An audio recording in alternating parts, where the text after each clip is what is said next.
welcome to Video Game History. I'm your host, Michael. Today's history lesson takes us to the era of arcade games and the Atari 2600. Today's topics will include the games that are derived from Space Invaders. These games are Centipede, Xavius, Galaxian, R-Type, River Raid, and Tempest. All these games led to a genre of side-scrolling shooters. First on our journey is River Raid, which was made in 1982 by Activision for the Atari 2600. It was a top-down shooter featuring a solo plane taking on your enemies, which I like to crush. On December 19th, 1984, the Federal Department for Writing harmful to young persons in Germany put River Raid on their list of bad things for children. But in 2002, River Raid was removed from that list. Okay, we gave River Raid a 2 out of 5. Actually, more or less like a 3 out of 5. We didn't hate it. We didn't like it. It's just... Well, Xavius, created in 1982 by Namco in Japan. Atari manufactured it and distributed it in the USA and America. A vertical scrolling shooter arcade game to which you pilot a combat aircraft called a Slolova. Xavius was the first game to play you can play in a pacifist way. Even though you had unlimited bombs, use bombs wisely. Xavius is now served as a cult classic in Japan. We'll give Xavius a 3.5 out of 5. So fun to play once you figure out how to shoot. Maybe I need to play on arcade machines. Alright, well, let's go to R-Type. Was created in 1987 by Irem.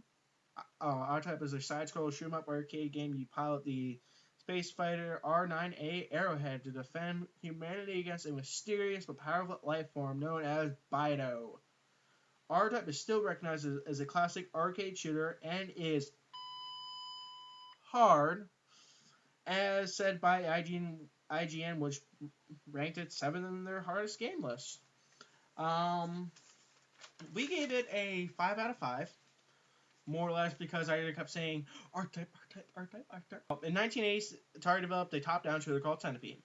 The player controls an oddly shaped sprite at the bottom of the screen that shoots toward the top. The objective is simply to eliminate all segments of the centipede before it descends to the bottom of the screen.